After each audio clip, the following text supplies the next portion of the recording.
Hey, happy Friday, ladies and gentlemen. My name is Rage, and we are back today to talk about some quick updates to the game, but as well, what I've been kind of doing in terms of just saving my resources, because we know around the corner Age of X is coming. Xavier himself is going to be, released, and obviously we know with every kind of new mythic character coming to the game, there's going to be also a new Dark Dimension. So that's kind of on the horizon right now. As soon as March and April, honestly, that's kind of what we saw with Mephisto when Dark Dimension 7 came out, and obviously Odin wasn't intended to be a Dark Dimension, but he happened to be that way because they had to switch things up because of the way that they were grouping some legendary events. So meantime, guys, I'm just starting my day here, so let me just show you kind of what I do when I log in. First of all, right, it's X number of hours since I've logged in, so the first thing I always do is just taking a look at the showcase energy, because this one does fill up the the quickest out of all the different campaigns. So what I've been doing anyways is there's been campaign nodes that you can farm here, and usually I just focus on the gold aspect because of the fact that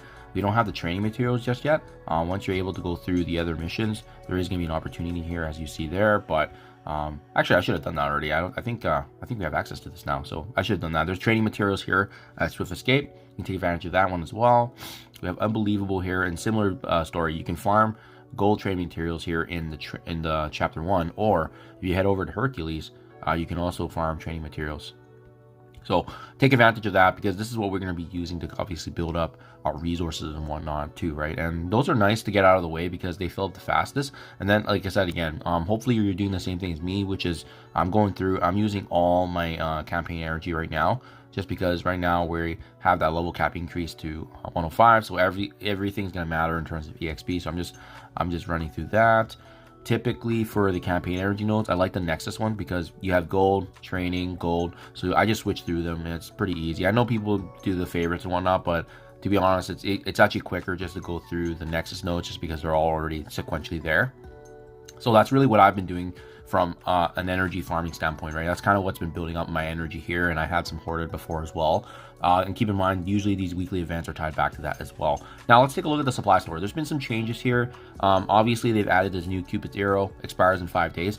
Honestly speaking, we know that the character shards are going to come. I think value wise it's not really worth, but what is kind of worth actually is the awakened materials. We know we're getting more of this now, so this is typically what I've been spending it on, just to kind of maximize an opportunity that we don't have yet. If you don't have Isolate Purple as well, this is another good one because of the direct 1-to-1 conversion. Aside from that, you can also dabble in some Crimson Gear as well if that's something you need. But to be honest, the Crimson Gear is becoming more and more available, which signals that obviously the next gear tier is right around the corner here for us.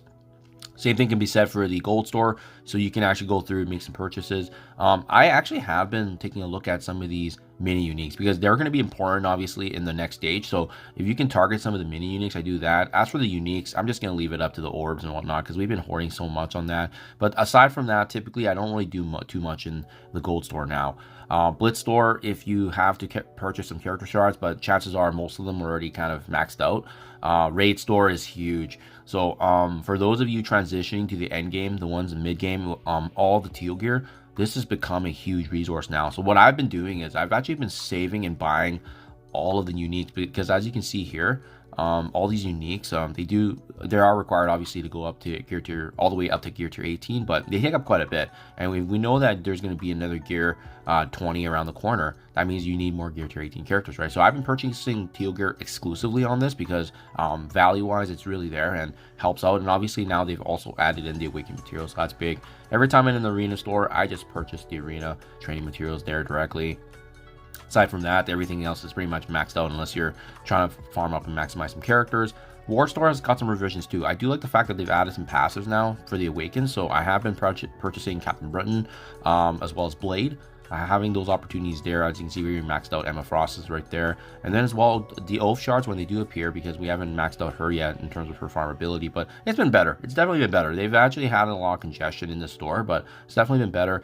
The only thing I've been farming here in the Crucible store has been Blade shards, because he's officially farmable here now, so I haven't maxed him out obviously, so that's an opportunity. But yeah, there's some good meta tunes here like Black Knight, Gladiator, we got Lady Deathstrike, Quicksilver, so I wouldn't really recommend using it for teal gear just because of the fact that the value is not there. And like I said, the Rayge store is really king for that.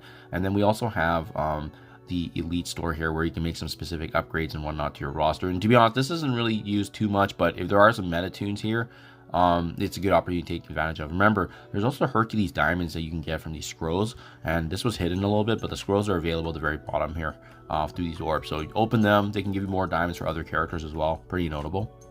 We have the XAVIER store now. This one's another one that's kind of fallen off the rails quite a bit, but I still go through and purchase whatever I don't have, right? So in this case, it looks like I'm a little bit lower on some of these greens. The blues are the ones I need to also work on too. So anything kind of below like 1600 is what I target. Otherwise, we're kind of in a healthy spot. And Ultimate Store, it's been better than the past. Obviously, getting some character shards here and there that you can actually use your Ultimate credit fodder for, but in the meantime, that's kind of what's happening in terms of the store, guys. But yeah, they say there's gonna be some changes coming, but that's in the meantime how I'm preparing and get my resources ready. As you can see, north of 600 million gold, 47k plus in power cores. I'm sitting in a great position to pivot when these new character releases and teams come, especially if there's a new arena or raid team around the corner. So that's what's been helping me, guys. Let me know what you think, comments below. This is kind of my tips and saving and how I'm preparing, obviously, for some of the gear tier changes coming, and as well the new level cap increase that's already taken place. So in the meantime, guys, happy Friday. Thank you for your time as always, and I'll catch you guys in the next one.